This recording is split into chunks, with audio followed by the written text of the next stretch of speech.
We use the word cash almost every day. We ask if a store accepts cash. We say we're short on cash, and we often think of it as the most basic form of money. But have you ever stopped to wonder why it's actually called cash? The word sounds simple, almost modern, yet its origins stretch across centuries, languages, and shifting economic systems. Long before paper bills and coins became everyday objects, people needed a way to describe money that was immediate, tangible, and ready to use. Over time, that idea evolved into a single word we now take for granted. In this video, we'll trace where the word cash came from, how its meaning changed, and why it ended up representing physical money in so many parts of the world. This is the story behind a word that feels ordinary but has a surprisingly global history. Let's dive in, right here, on History of Simple Things.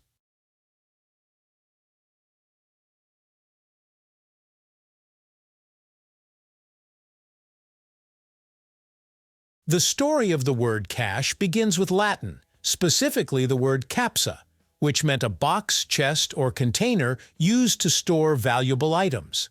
In ancient Roman society, money was often kept in physical containers, usually locked chests that held coins made of gold, silver, or bronze. Over time, capsa became associated not just with the container itself, but with what was inside it, money ready for use. As Latin evolved into the Romance languages, the word shifted in form and pronunciation. In late Latin and early medieval usage, variations of capsa began to refer more directly to money storage rather than the box alone. This linguistic shift laid the foundation for a word that would eventually describe money that was immediately accessible rather than wealth tied up in land, goods, or promises. As Latin evolved into Old French, capsa transformed into the word caisse, which referred to a chest, a cash box, or a place where money was stored. In medieval France, the caisse was a central part of trade, governance, and daily commerce. It wasn't just a container. It symbolized funds that were available for payment. Merchants, governments, and institutions all used the term to describe money held for immediate expenses as opposed to wealth invested elsewhere. The word caisse also became tied to accounting and treasury systems, where money was tracked physically rather than abstractly. This reinforced the idea that cash meant money that existed in a real, countable form. When English later borrowed from French, it inherited not just the word, but the concept behind it, money that was present, visible, and ready to be exchanged. The English language adopted the word cash in the late 16th and early 17th centuries, primarily through trade and financial contact with France. At first, cash referred specifically to money kept in a chest or strongbox, especially money belonging to a business or institution. Over time, the meaning expanded to include money itself, particularly in coin form. During this period, England was experiencing growth in commerce, banking, and international trade, making distinctions between different types of wealth increasingly important. Money could exist as land, credit, goods, or promises, but cash meant money you physically had and could immediately spend. By the 18th century, the word had become firmly established in English as a term for ready money separate from debts, investments, or delayed payments.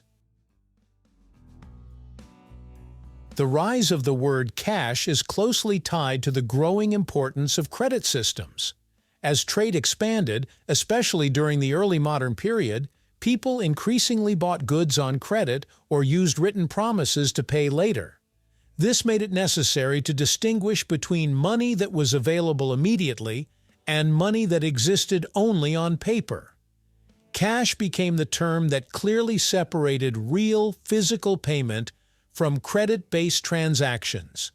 Paying in cash meant there was no delay, no interest, and no reliance on trust or future income.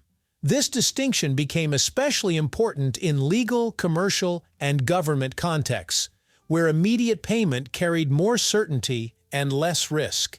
Even today, this old contrast remains embedded in the language, shaping how we think about cash as reliable, final, and complete. Originally, cash referred almost exclusively to coins made of precious metals. Paper money came much later and was initially treated with skepticism, since it represented value rather than physically containing it. As governments began issuing standardized banknotes backed by gold or silver reserves, paper money slowly earned the same trust as coins. Eventually, the definition of cash expanded to include both coins and banknotes, as long as they were officially issued and immediately usable. This shift reflected changes in how economies functioned, moving from metal-based systems to more flexible monetary structures. Despite this expansion, the core idea of cash remained the same: money you possess directly, without needing approval, verification, or intermediaries.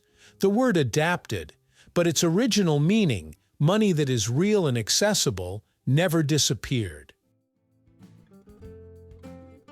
In a world dominated by digital payments, it's easy to assume cash would fade away, yet it still holds a clear place in language and culture.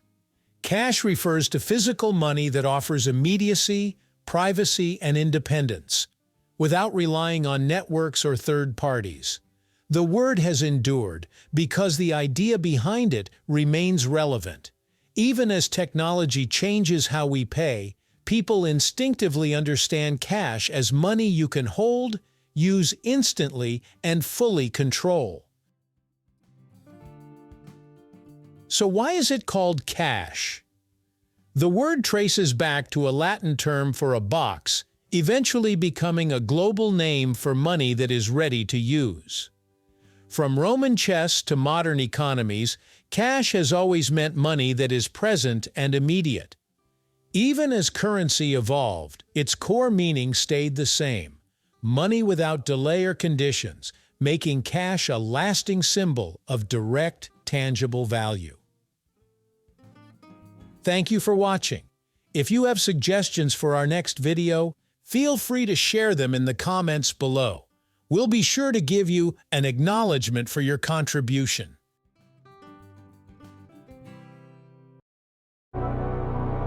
Thank you for joining us on this journey through the history of simple things. Don't forget to like, subscribe, and stay tuned for more stories woven through the smallest details.